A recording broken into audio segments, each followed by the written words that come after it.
Sa magkakahiwalay na operasyon ng mga operatiba, nasa kote ang dalawang most wanted person na may kinakaharap na kasong carnapping at paglabag sa Republic Act 9165 o ang Comprehensive Dangerous Drugs Act of 2002. Nakibalita dyan si Patrolwoman Mary Tony Veva. Arestado sa magkahiwalay na operasyon ng dalawang wanted person ng magkaibang lungsod matapos ikasa ng pulisya ang pinaigting na manhunt operation laban sa mga nagtatago sa batas. Unang naaresto ang rank 7 most wanted district level na si alias Maria, 26 na taong gulang residente ng lugar kung saan siya naaresto, Barangay Pulang Lupa 1, Las Piñas City.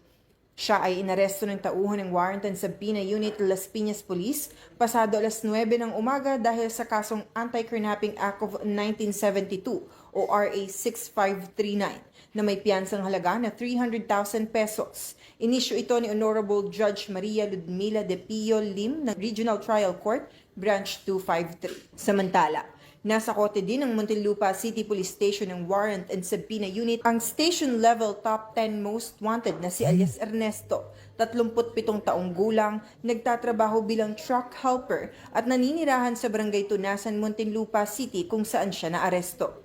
Inisyu ang kanyang warrant ng Regional Trial Court Branch 207 ni Philip Acosta Aguinaldo, ang presiding judge, para sa kasong RA 9165 o ang Comprehensive Dangerous Drugs Act of 2002. Sa ngayon, ang dalawa ay pansamantalang nakadetene sa tanggapan ng Las Piñas at Muntinlupa Police Station para sa kaukulang dokumentasyon habang hinihintay ang pagpapalabas ng commitment order mula sa korte. Mula dito sa Southern Police District, ako ang inyong PNN correspondent, Patrolwoman Mary Tony Veva, alagad ng batas, tagataguyod ng Balitang Pulis.